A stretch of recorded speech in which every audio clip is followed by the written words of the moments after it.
Bonjour les belles dames, j'espère que vous allez super bien ce matin. Alors ce matin, nous allons proclamer sur l'enfantement. Tu as peut-être des problèmes pour avoir un enfant. Peut-être à chaque fois que tu conçois, l'enfant finit par sortir. Tu as déjà tout essayé, tu as déjà tout fait, tu n'y arrives toujours pas. Peut-être à l'hôpital, on t'a diagnostiqué une infertilité quelconque. Peut-être on t'a même dit que tes entrailles avaient été bloquées mystiquement. Ce matin, je viens te présenter les clés de ta postérité. Ici, nous allons développer, en commençant par le petit 1, la première des clés est ta foi. Nous allons faire ce podcast, pas comme d'habitude, mais avec beaucoup de références bibliques. Parce que, comme d'habitude, vous le savez déjà, notre meilleure référence, c'est la Bible. Alors, Dieu a besoin de toi-même. Dieu a besoin de ta foi pour agir dans ta vie. Alors, prenons le premier verset. Luc chapitre 17 et le verset 6. Et le Seigneur dit, si vous aviez de la foi comme un grain de sénévé, vous diriez à ce sycomore, déracine-toi et plante-toi dans la mer, et il vous obéirait. C'est le Seigneur Jésus-Christ qui parlait à ses disciples. Tu comprends donc que la toute première clé, c'est ta foi en fait. Tu vois, est la foi que ce que tu vas demander à Dieu, il te l'accordera. En fait, il ne te sert à rien même de venir vers Dieu si tu n'as pas la foi que ce que tu lui demandes, il est capable de te l'accorder.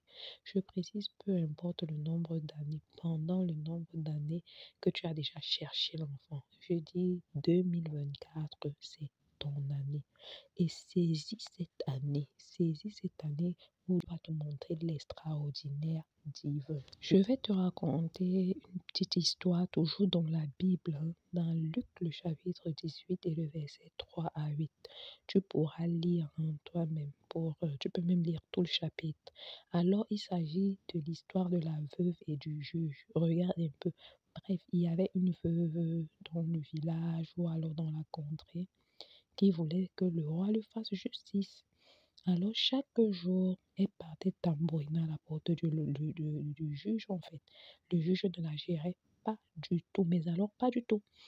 Alors, un jour, le roi était fatigué. Le roi était tellement fatigué. Il dit que vraiment, pour que la mère, si elle me laisse la paix, non, mieux vaut, je résous son problème. Écoute un peu, j'ai paraphrasé, écoute un peu ce que le juge lui-même dit au verset 5. Néanmoins, parce que cette veuve m'importune, je lui ferai justice, afin qu'elle ne vienne pas sans cesse me rompre la tête. Bon, à plus forte raison, alors si toi tu importunes Dieu avec ton problème, je t'assure que si tu importunes Dieu, non, il sera fatigué, il sera même fatigué de toi, il va dire, ok, vraiment ce que la femme-ci me demande, donnons-le lui. Tu vois, la chose que la femme-ci me demande, donnons-la lui. L'enfant que la femme-ci me demande, donnons-lui l'enfant là. Regarde ce que le Seigneur Jésus lui-même dit à la fin. Voilà. Je vous le dis, il leur fera promptement justice. Mais quand le Fils de l'homme reviendra, trouvera-t-il la foi sur la terre? Tu vois qu'on revient sur la foi, non?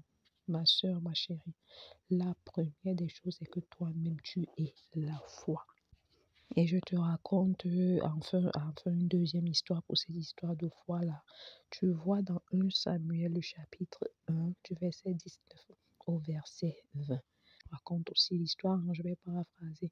Anne partait pleurer au temple chaque jour, elle se tapait la poitrine et tout, tu vois. Tellement elle a insisté près du Seigneur que on dit au verset 20, dans le cours de l'année, Anne devint enceinte. Je peux t'assurer que Anne est devenue enceinte, elle était assez âgée, tellement elle avait importuné le Seigneur, que à la fin, Dieu lui a donné un enfant.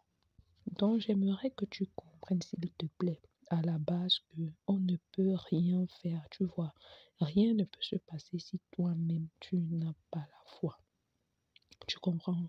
La deuxième des choses, c'est que je vais t'inviter. Je vais t'inviter à écouter le podcast. Je te mettrai le lien. Si ta bénédiction tarde à venir, consacre-la d'avance à Dieu. Tu vas simplement cliquer le lien et tu vas également suivre ce podcast. Tu vois, qui va également t'enseigner. Sur ce, nous pourrons nous lancer dans nos proclamations. Je vais mettre le moi à la place, mais lorsque toi tu prendras les références bibliques, c'est-à-dire mets ton nom, cite tout ton nom. Si tu es marié, tu cites le nom et tu dis épouse tel. Tu comprends, j'espère que tu as bien compris le processus. Parce qu'à la fin, il faut aussi que tu vois, en fait, que tu te positionnes véritablement comme une épouse qui a besoin d'enfants. Tu vois, une mère, oui, mais également une épouse qui a besoin d'enfants. Alors, nous commençons par le premier verset biblique. Psaume, le chapitre 30, le verset 9 à 12. C'est un peu long, mais ça en vaut la peine.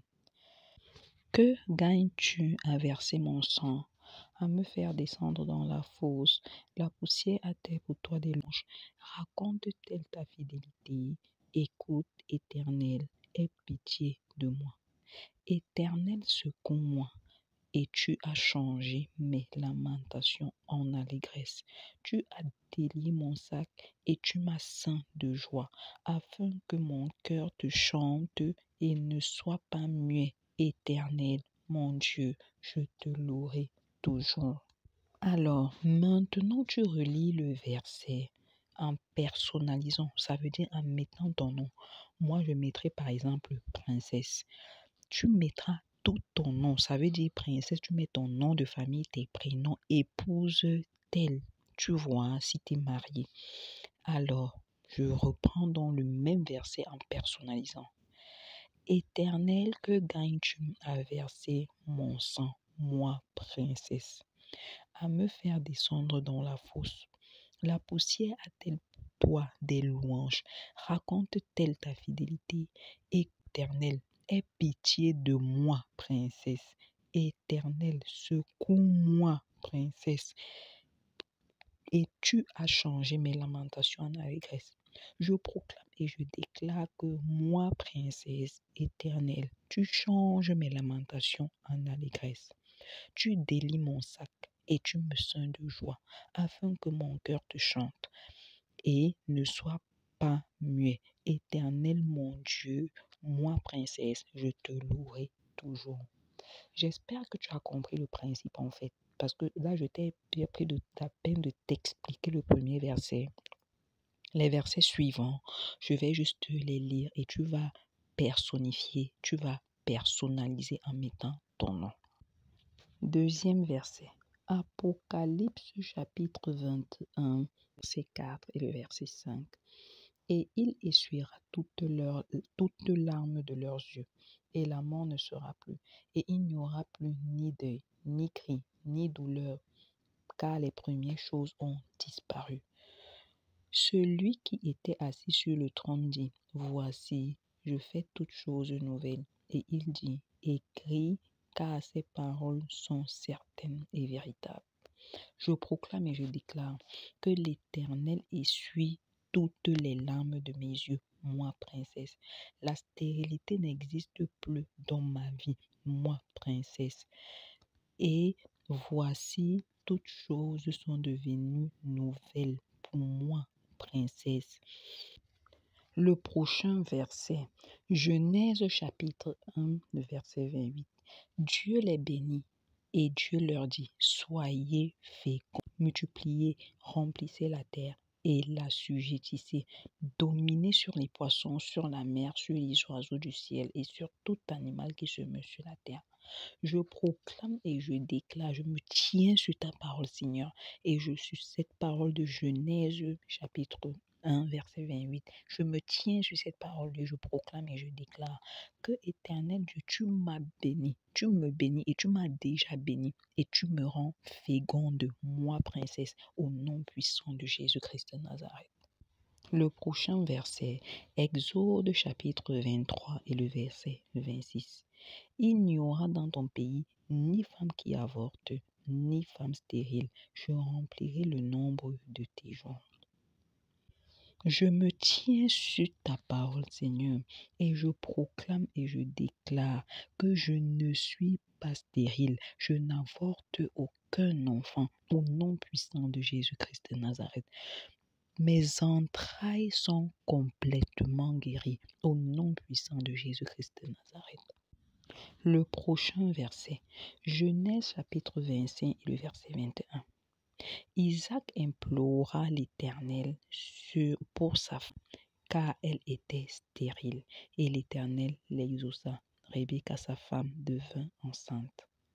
Je proclame et je déclare, Seigneur, comme je t'implore, comme mon mari et moi nous t'implorons, aussi vrai que tu as rendu Rebecca enceinte, je proclame et je déclare que je deviens enceinte. Je suis enceinte. Tu choisis, hein, soit tu dis d'un petit garçon, soit tu dis d'un garçon, soit tu dis d'une fille. Tu peux choisir aussi directement. Tu vois, en personnifiant. Tu dis, moi, princesse, je précise que tu mets ton nom.